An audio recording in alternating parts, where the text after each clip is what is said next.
to share with you today the facts, the scientific facts. Ron's thrown me a little bit. I think he had me almost in tears about 3 or 4 times today. So with his talk, it's not fair. I don't want to ever be behind Ron ever again. That doesn't work for me. But I want to share with you tonight, before we end, and then we go and listen to Talk the Tick, and then we have some lovely wine time together. I want to share with you some of the scientific facts. Where are we at with the actual scientific facts when it comes to what a subluxation is, the effects of your adjustments, and how can that affect health? I mean, it is so my field, it is so my topic. It's what I've spent the last 20 years doing.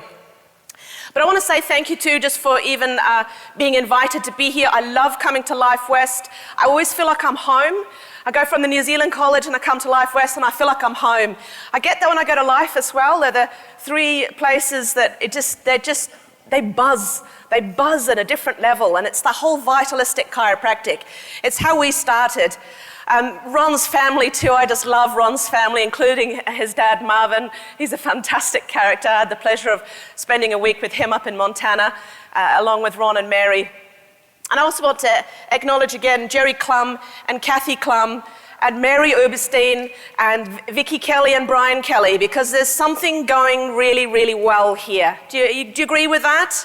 Yeah. No, so thank you guys for making this place be what it is today. I have loved today. I loved listening to the speakers today. I couldn't ask for a better setup to come and present. You already know about the evidence-based model. You already know about David Sackett, that it's a 3-tiered approach. It's not a one thing. It's not just research. Clinical values, patient values are equally important.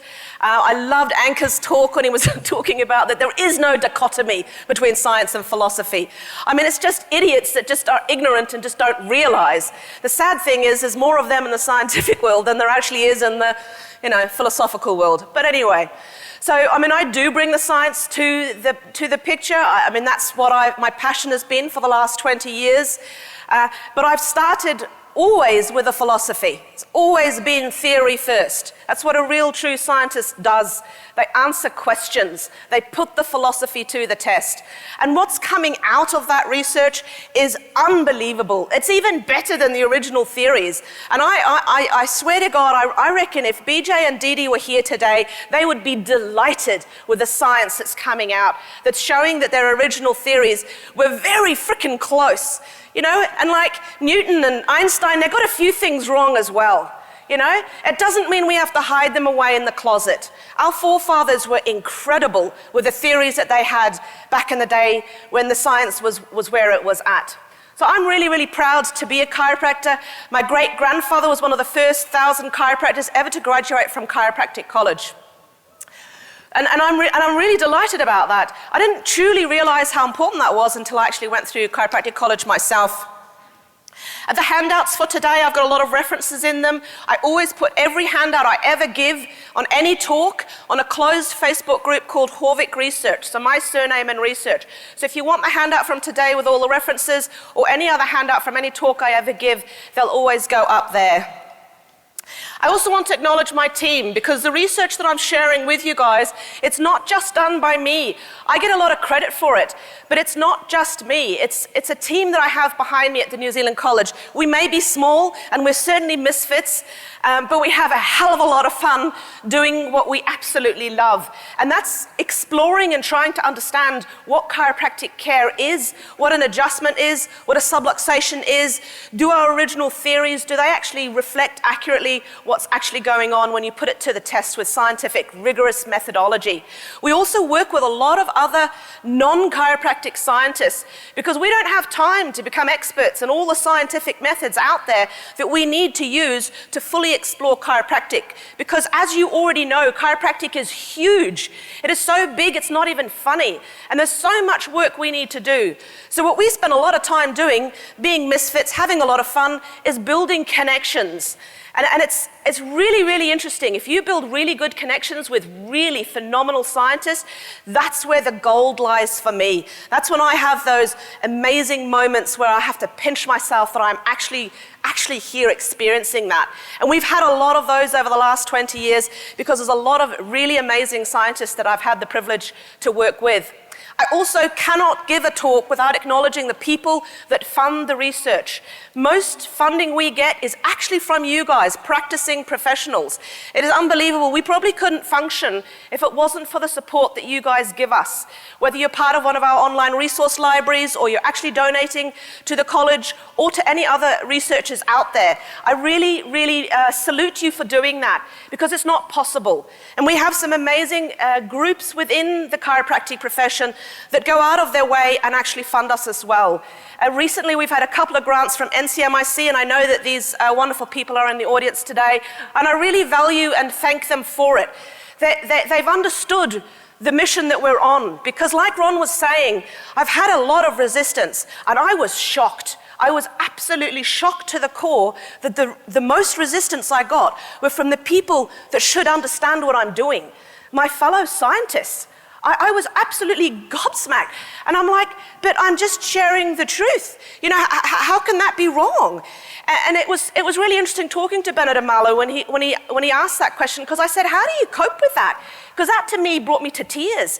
I was absolutely beside myself when, you know, my peers, I mean, the funniest thing they say these days is don't listen to Heidi, she can't interpret her own research.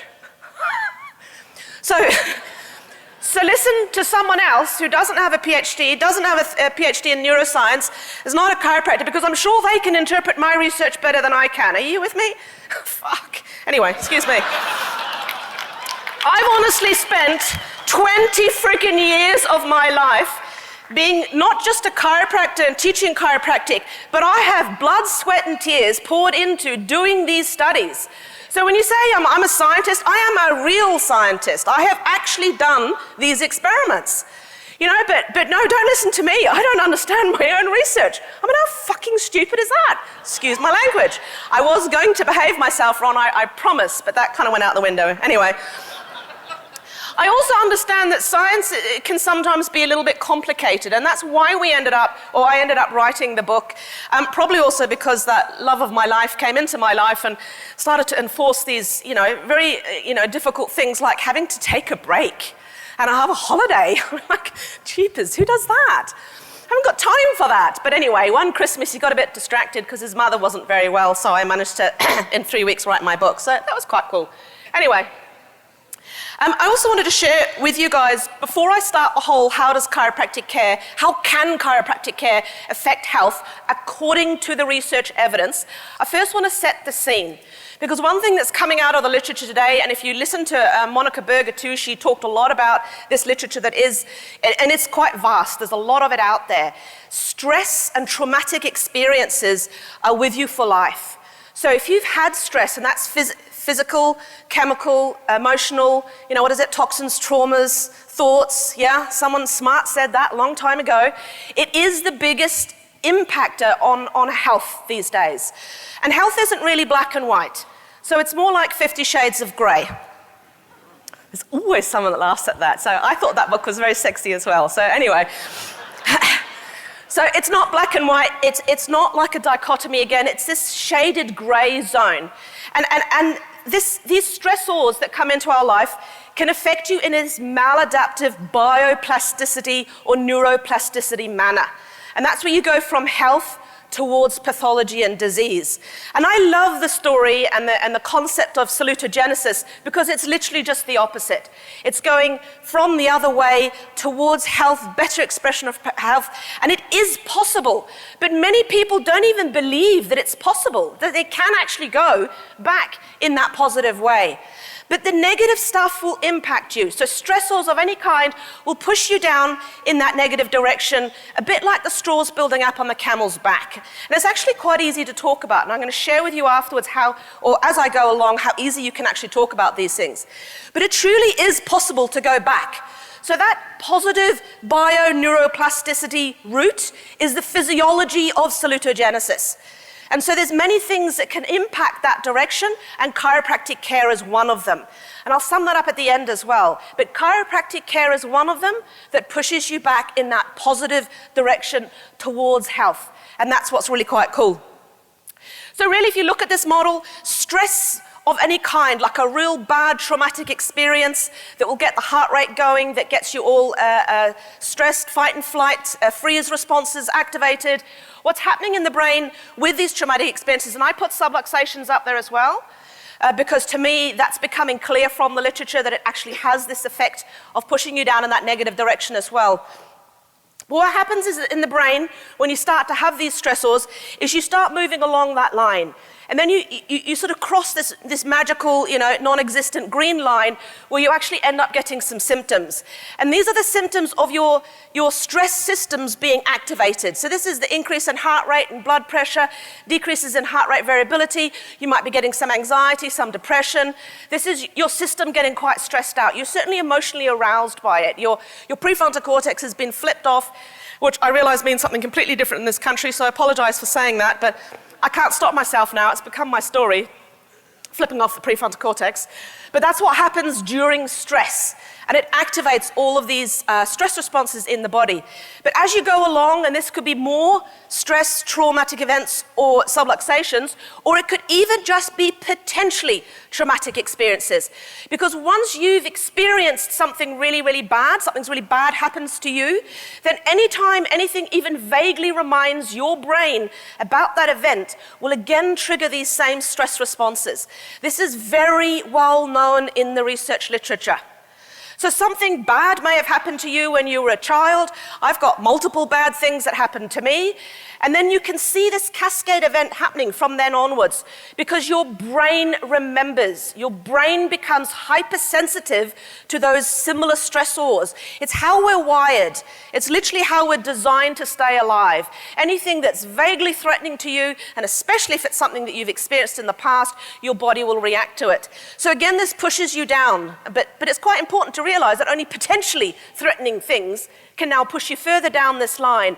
This is when you start to have flipped your prefrontal cortex so much that you can no longer think rationally. You can't remember stuff. You can't necessarily put proper sentences together. Sometimes your memory, your attention becomes a bit tricky. It's difficult to focus on things. This is when you get more anxiety, more depression, more mental health issues. It is harder for you not to trigger, to react, to respond. This might also be what's setting off your functional gastrointestinal problems. You're no longer able to calm down enough to sleep, so you start to have the sleep problems. All of these things are linked with your prefrontal cortex no longer functioning. Because it's normally what controls the limbic system. It's normally what controls your autonomic nervous system, your endocrine system, your mental health, your emotional regulation, your immune system, and your inflammatory systems. So all of this is linked with stress. You push this further along down the line, again, could be more traumatic experiences, just more stress, or just being subluxated, which makes it very dangerous for the brain because the brain doesn't actually know what's going on in your body and the world around it. So you pushed further down the line, now you cross that magical red line, and all of a sudden you fit some sort of a disease category. And this is when you end up with the autoimmune disorders, when you've got full-blown, I can't even think of the words, full-blown depression towards suicide, horrific anxiety, bipolar disorders can be triggered, schizophrenia can be triggered. This is when the neurodevelopmental disorders start kicking in. This is when all the inflammatory conditions come into the picture. So this is where you get your cardiovascular problems, your pulmonary problems, your Alzheimer's, your cancers, your diabetes, all of those inflammatory related conditions. Because your prefrontal cortex, if it's not working, it cannot activate the vagus nerve, which is your anti-inflammatory system. And again, these things are actually really, really clear if you look at the literature. If you read the effects of stress on the brain, it is unbelievably clear. If you look up any of these conditions, you search prefrontal cortex and any of these conditions on here, you'll find so many articles you wouldn't believe it. It is very, very well documented. So isn't it pretty cool then to realize that we chiropractors actually affect the prefrontal cortex? That one I didn't even realize how big a thing we had fallen upon until I started to study it. And this would have been about 18 months after We did that study when we showed chiropractic care was affecting this proprioceptive processing in one part of the brain, and we were localizing that to the prefrontal cortex. It just blew my mind when I started to look into all this literature that is related to prefrontal cortex and health. Unbelievable, and there's a ton of it.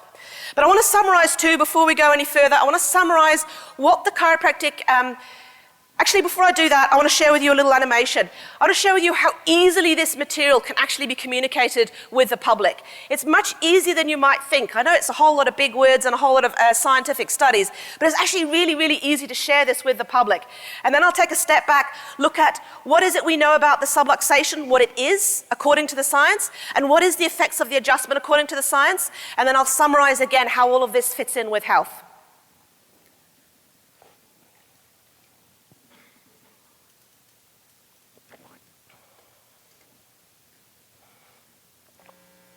Experienced a traumatic event.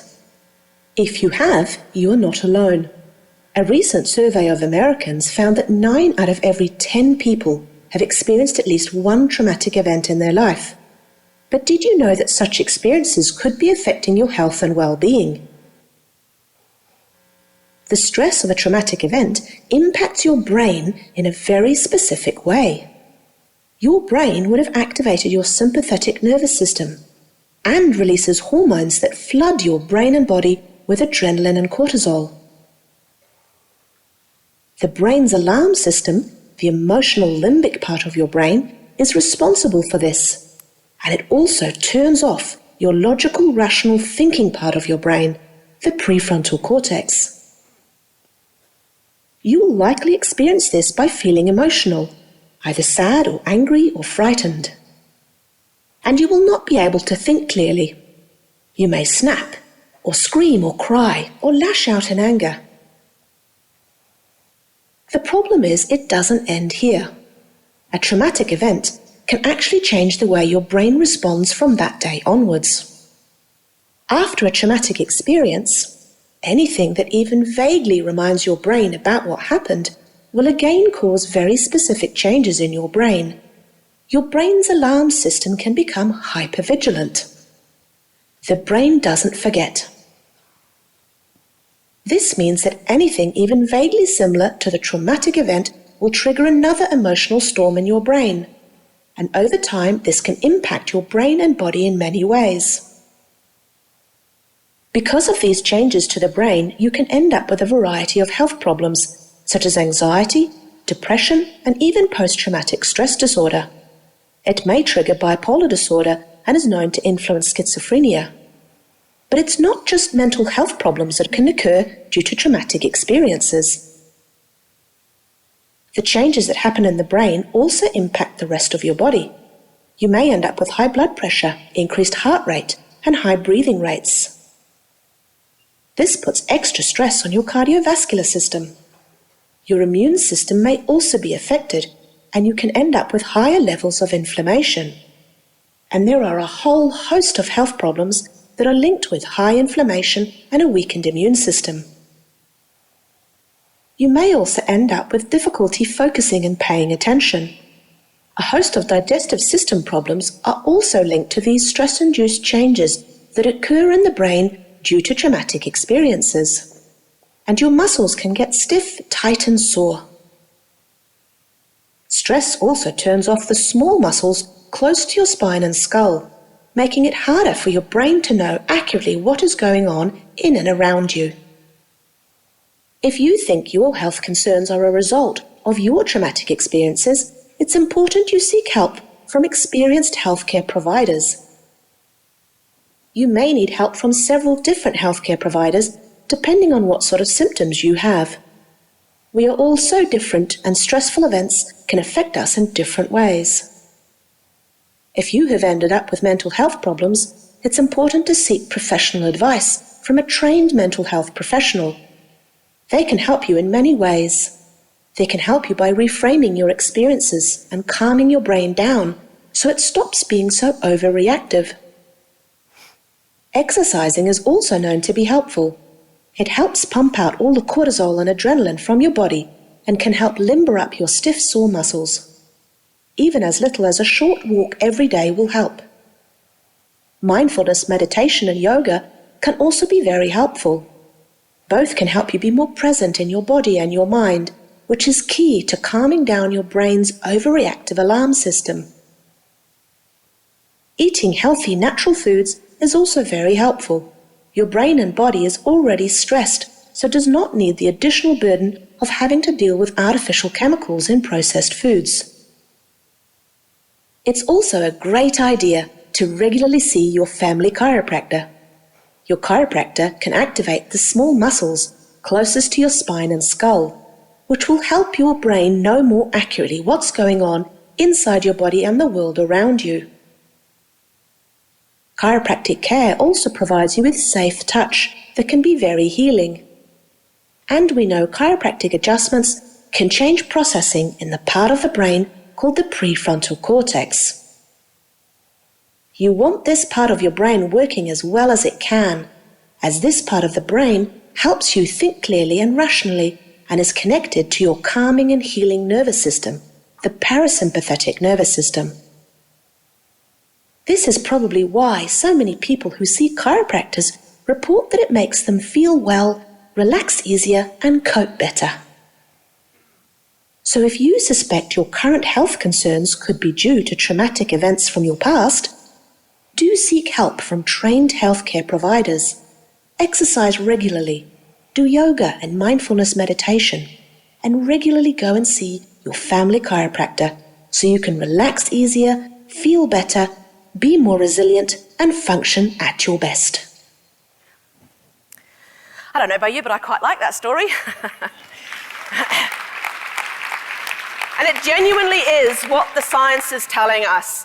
And what's becoming really, really clear in the literature is the whole structural pathology model of the subluxation it's not standing up to the research. It's not standing up to the rigor. We're not relieving pressure off squashed nerve roots unless someone's coming in with radiating nerve pain. And most of the people that we adjust every day do not come in with radiating arm or leg pain. So most subluxations that we adjust on a regular basis are not having that relieving nerve root pressure effect. The effect they are having when we're adjusting these is we are changing the way the little muscles closest to the spine and skull communicate with the brain. And it makes the brain better able to more accurately perceive what's going on inside the body and the world around it. It's all about connection. We've already heard this multiple times. When you're adjusting people, you are connecting the brain, the body, and to the intelligence within. That's literally what we're doing. It's literally what the science is showing. But it's not via relieving pressure off squashed nerve roots. It's via the communication from the little muscles closest to the spine and skull. And for some reason, that movement, the movement in the spine itself, is so important for the brain to be able to function properly, to be accurately aware of what's going on. We've even shown in studies that it improves the way the brain perceives what you see and hear. So it's not just about correcting spinal function. It's not just about musculoskeletal. And neuro certainly plays a massive role in this.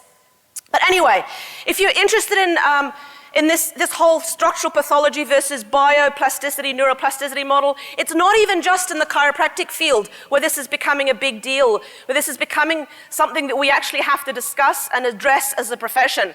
Even if you just look at the pain literature, they're moving completely away from the structural pathology model of, your back sore, so there's a back problem, your neck sore, so it's a neck problem, your elbow hurts, so it's an elbow problem. This whole tissue pathology, structural pathology model is going out the window. Contemporary understanding of pain is that it's created in the brain as a danger warning signal. Probably because the brain isn't aware of what's going on, which is probably why we're helping so many people that are in pain, yeah? Because we're actually helping the brain more accurately know what's going on, and it's suddenly realizing, I don't have a problem, so let's just stop that danger signal. That, to me, is why we're helping. So this whole shift from the structural pathology, a bones out of place, squashing a nerve, towards it's a communication problem. A subluxation is an interference with the way the brain can accurately perceive what's going on in your body and the world around it. It's a very important shift, and we must take it if we want to stay ahead of the game, if we want to be contemporary ourselves. And if that's not good enough, it's actually a better story for us than the bone out of place squashing a nerve ever was anyway. So anyway, And let's look closer at this whole model of a subluxation. And what we're showing quite clearly in the literature, I'm going to show you a little bit of a pictorial view on it, is how do you then upset these little muscles? How do they stop communicating properly with the brain? We know that can happen from stress alone. If you get into a fight and flight response, we know that that will switch off, neurologically switch off those little muscles closest to the spine and skull. So if you've ever been in fight and flight, that would be where your first subluxation, where it came from. Fascinating, isn't it? That's coming in the literature. The other thing that obviously sets off and disrupts the patterns of the communication from these little muscles to your brain is an injury. So we're not far off it, right? Trauma, toxins, thoughts, you with me on that? It's coming. We just need to look at chemical overload, and I guarantee you we'll find that switches these little muscles off as well. But anyway, we'll keep looking. So what does it do? It changes the way, or puts to sleep, these little muscles closest to the spine and skull. Not just upper cervical. It's just a nice pretty picture. So I'm talking all the way down the spine. But these little muscles now no longer send the correct signals up to the brain. This makes it harder for the brain to know what's going on inside the rest of your body and the world around you. And this is why so the brain's not accurately aware, so it cannot control the system appropriately. It can't adapt appropriately. It can't adapt and respond to the situation that's going on inside your body and the world around you. So do we have any evidence for this? And can you, again, communicate this in a very easy way? You can. This is actually really, really easy to talk about. Again, with very, lay language type communication. So I want to share with you how to do that.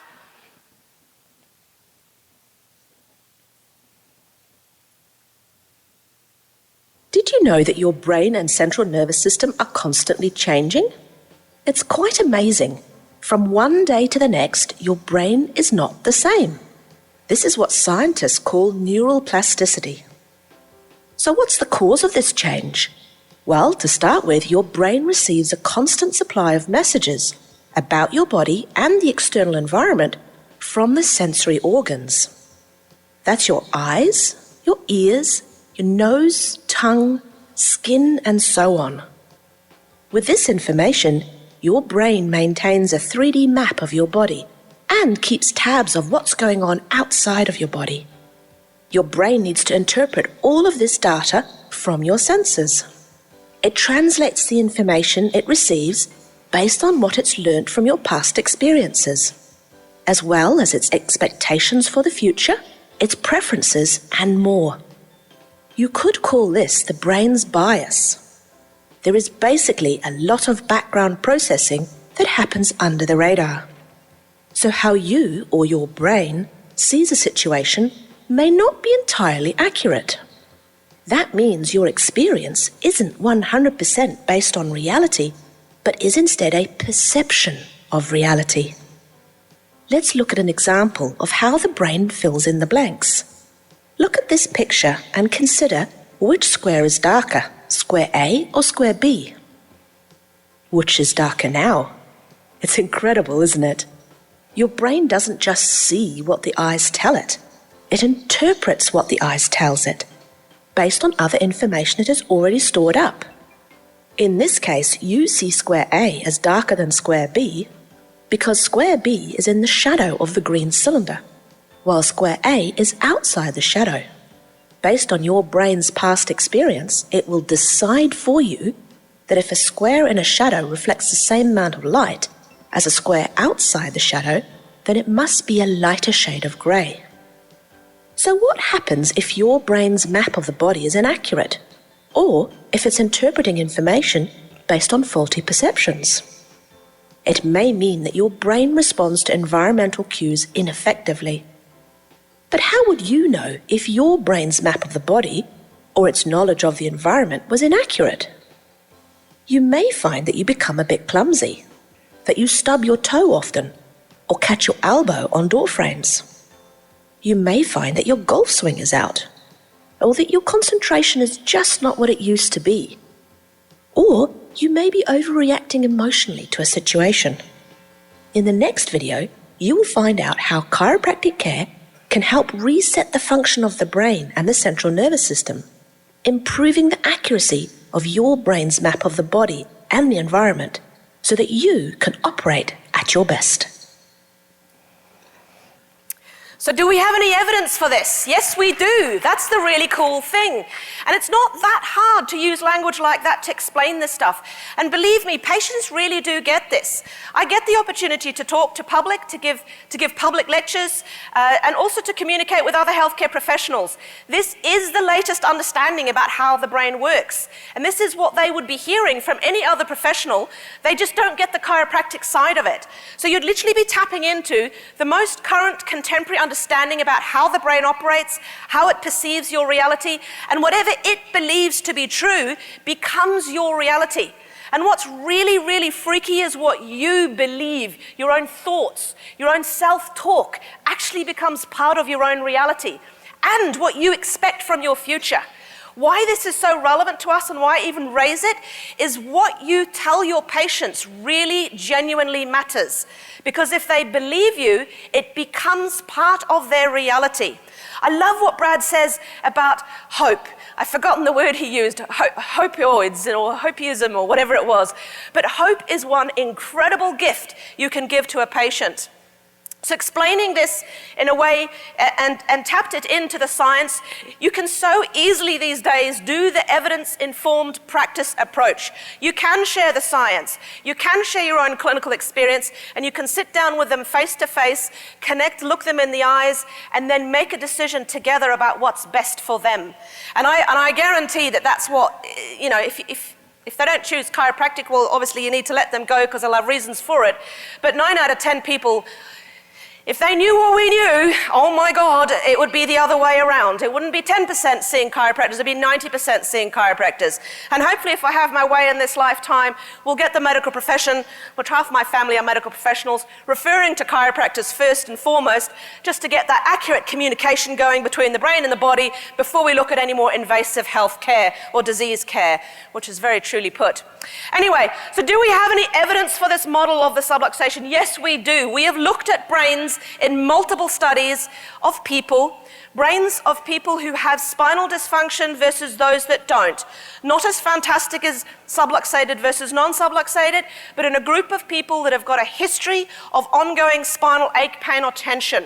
They haven't sought any care for it, and they're not in pain the day we're studying them. So everybody's pain-free. The only difference between the two groups is one group has a history of ongoing, reoccurring ache, pain, or tension, but it's not present on the day we're testing them. What have we found? We found that these people that have this ongoing spinal dysfunction, their brains are less aware of where their elbow joint is in space. Their brains cannot as fast mentally rotate objects in their visual field. These people do not learn, they can learn a motor task, but they don't retain it. People that have never had a history of spinal dysfunction, not only do they learn the motor task, but they retain it 48 hours later. These guys that have got a history of spinal dysfunction, it is somehow influencing their ability to retain motor skill learning. I mean, back at the New Zealand College of Chiropractic, again, we make sure all our students, when they're learning how to adjust, we make sure that they get chiropractic care, they at least get the choice for it, because we know that that will actually help them learn how to adjust better, faster.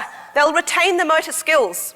We know that these people that have that history of spinal dysfunction, they fatigue faster in their neck muscles.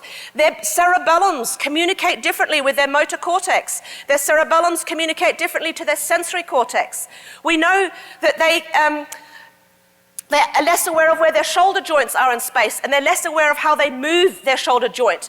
And again, like I mentioned before, this history of spinal dysfunction interfere or shows these brains of these people that have that history are less accurately able to interpret what they see and hear. That one just freaks me out. Spinal function is so incredibly important. I've got 2 slides full of references there for you, or 1 slide of references for this, 2 slides for the chiropractic bit.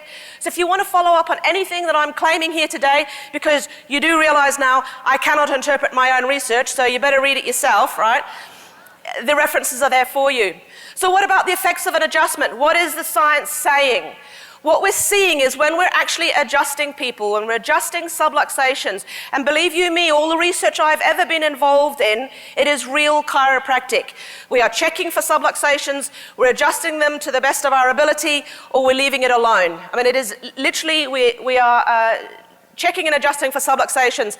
I even get asked by some chiropractors, why do I use the term subluxation? You're a scientist. I mean, this is just rubbish, right? This is historical. Subluxations don't exist. And I'm looking at them going, are you stupid? But anyway, and then I say, well, actually, as a scientist, it's really, really important to me to have a term. Because it's not just joint dysfunction. You can have an arthritic joint, that's joint dysfunction. You can have an infected joint, that's joint dysfunction. You can have a painful joint, that's joint dysfunction. That is not the same as a subluxation. And I'm not randomly manipulating the spine. What we've done in all of our studies is checked, analyzed the spine for subluxations, and we have adjusted what we found. If we haven't done the care ourselves, we don't tell the chiropractors how to suck eggs. We say, you know, if you're taking care of my patients, can you please be the best chiropractor you can be and do your thing and adjust, you know, subluxations to the best of your ability. And all the research we've been involved in, that's how it's been done. I'm not actually interested in what happens when you manipulate the spine randomly, or if you manipulate the spine where it hurts. That's the structural pathology model. That is old school, that's outdated. So yeah, as a scientist, to me, it's really, really important that we have the term subluxation and that we define the term subluxation, even if it's just as a model, which the Rubicon group, which LifeWest has been a part of doing, which was a fantastic process, although a very painful one. Can you imagine? Poor Jerry Clum has to herd cats because he has to literally coordinate the whole Rubicon president's group.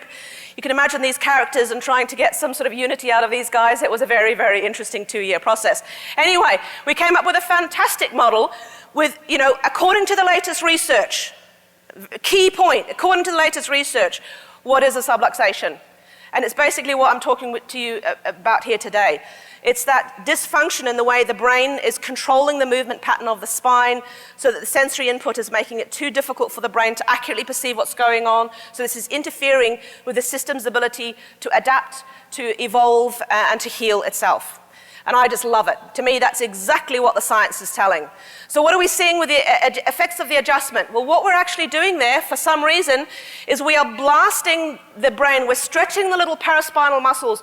We're also affecting all the mechanoreceptors in the tissues that we are going through, like the skin, all the little other mechanoreceptors in the skin tissues.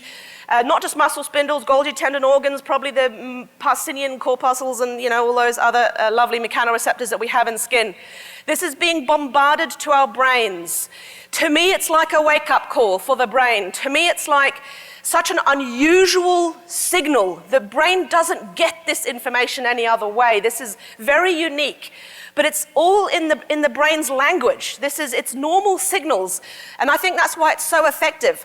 I work with a lot of bioengineers that work in the field of neuroplasticity, and they're zapping brains with magnetic stimuli and electrical stimuli and giving drugs. And they're happy if they get a 3 or 4% change, right? And then they're really delighted because they've shown a neuroplastic change. But then they sit and watch us with something as, you know, seemingly minor as an adjustment, and we're seeing 300% changes in neural function immediately afterwards. And these bioengineers, their jaws are on the floor and they're just about drooling, looking at me, looking at the screen, going, what the fuck's happening there? It's unbelievable. Excuse the language, Ron, this is getting worse and worse. So anyway, we blast this mechanoreceptive information to the brain wakes up. It seems to now realize more accurately what's going on. This makes it easy for the brain to accurately interpret what's going on inside our bodies and the world around it, so it can appropriately respond and adapt and heal to the situation at hand the best it can. That is literally what the research is telling us. I'm running a little bit low on time, so I'm going to skip the next animation. It's really short, but again, it is so easy to explain this to the public in really lay language. I usually use that dark corridor analogy that, you know, if your brain's in the dark about a part of the body, it doesn't know what to do. So it can't adapt and respond appropriately. It can't organize the system in a way because it doesn't know what's going on. And that's literally what we do. We allow for that connection that Peter was talking about earlier on. We allow for that connection within their system so their brain can accurately perceive what's going on and therefore utilize its intelligence to express itself at the optimal way, in the optimal way. And that's literally what we do. We reset the fuses in the system so the lights go on, so that the brain can perceive what's going on. So I'm just going to skip that next animation and instead jump to, do we have evidence for this? Because remember, I can't interpret my own research. But if you want to read any of this, I've got 2 slides following this that shows that. Why do I say these things? Why do I say that the brain becomes more accurately aware of what's going on in the body and the world around it? Because we've done studies where we've adjusted subluxations and we have shown that that person's brain, or that group of people, their brains, became more accurately aware of where their arm was in space when they had their eyes closed. We've put older individuals through a period of chiropractic and shown that their brains became more accurately aware of their ankle joint. No chiropractor touched an ankle. This was just checking and adjusting vertebral subluxations. And for these over 65-year-olds, their brains became more accurately aware of what was going on in their ankle joint. So we're talking about a more accurate interpretation of what's going on in the body. And I know I haven't done all the experiments that needs to be done yet, but a very clear picture is emerging. We've shown, again, that the brain becomes more efficiently able to produce force. And it's coming from the brain. When we did this in the chiro student group, we found another study that had very similar results to us that had done exactly the same thing. And our single chiropractic adjustment session was equivalent to 3 weeks of strength training. I mean, that is phenomenal. Doesn't mean you don't need to go to the gym. I know that's a real shame. I would love that. But anyway, doesn't mean you don't need to go to the gym. But it shows the power of that adjustment. One single session of adjusting subluxations has the same profound effect on the nervous system as 3 weeks of strength training. That's just mind-boggling. So of course the non-chiropractic scientist that I was working with, that we did that study with, he then goes, well, Heidi, if you can do this in regular chiropractic students, why don't you try this out in elite athletes? So we did. We did an elite Olympic athlete study. And even in these elite Olympic athletes, they had a 6% increase in strength, again coming from the brain. Now at this stage, the guy I was working with, he was quite blown away. He goes, and this guy teased me for many years that, all we ever do as chiropractors, we're just nice to people, we massage them and make them feel better. Anyway, he learned quickly to, whenever we hung out, he brought shoulder pads, so he didn't damage his shoulder, because Heidi's a little bit violent. Anyway, so then he turns to me and he goes, wow, so when you guys do what you do, you chiropractors, it's like you managed to help that person's brain more efficiently utilize that afferent information and more effectively convert it into force. And I'm going, can you just repeat that?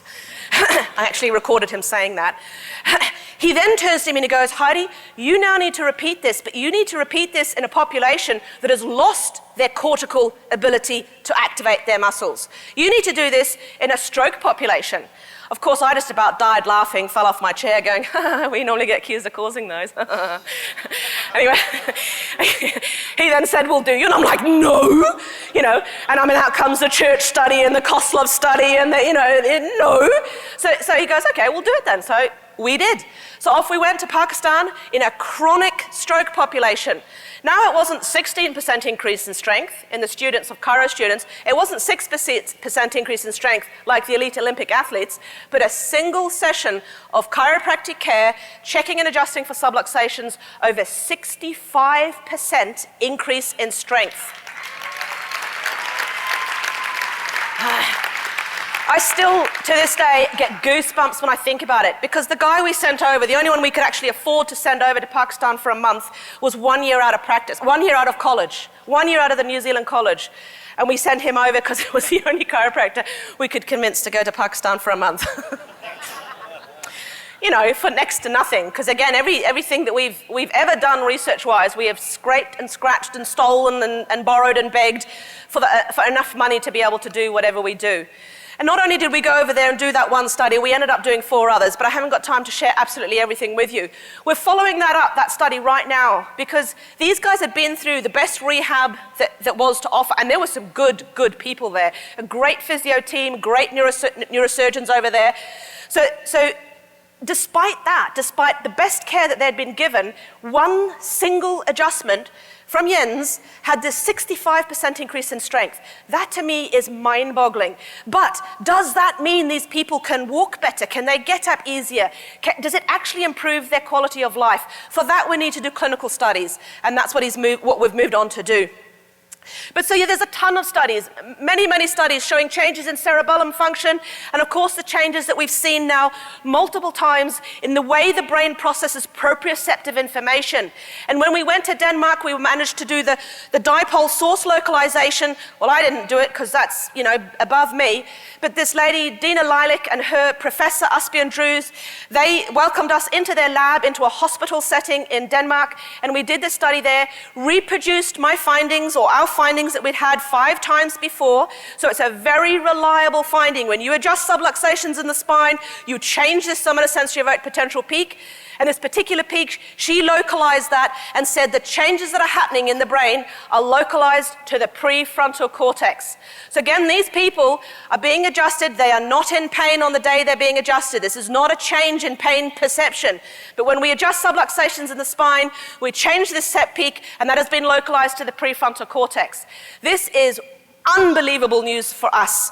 Again, I've got 2 pages of research articles. I know most of you would probably rather pick your eyeballs out with forks than read an actual research article. I totally understand that.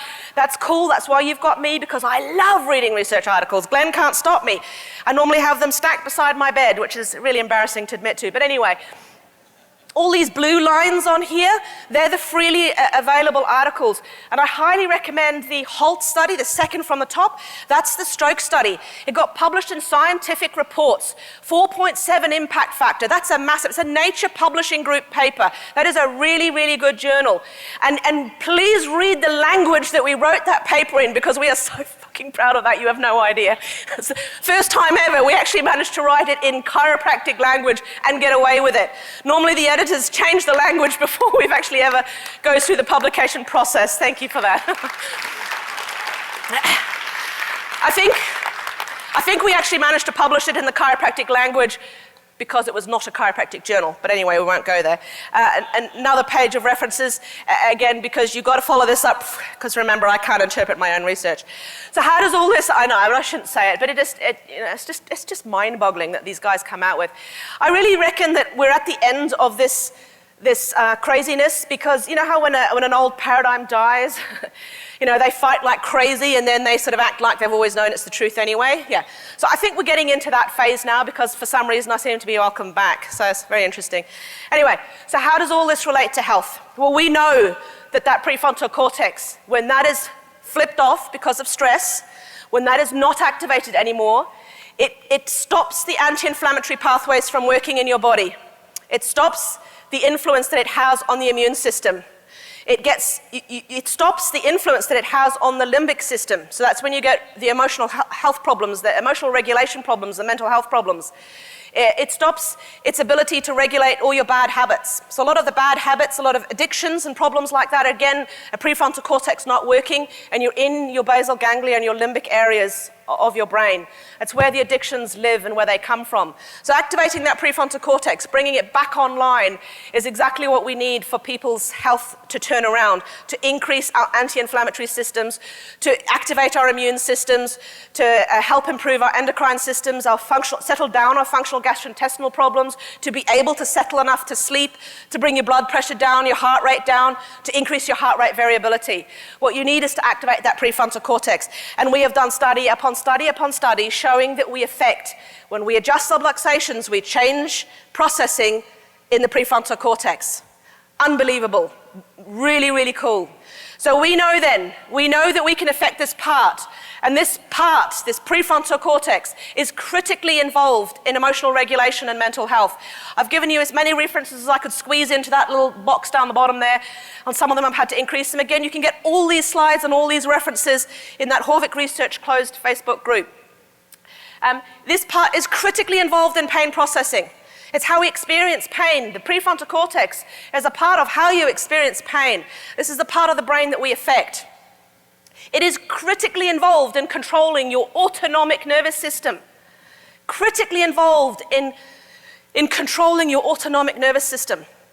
We know from studies when they block the prefrontal cortex, it stops the activation of the right vagus nerve. If you block prefrontal cortex, it stops the activation of the right vagus nerve. That's your anti-inflammatory system.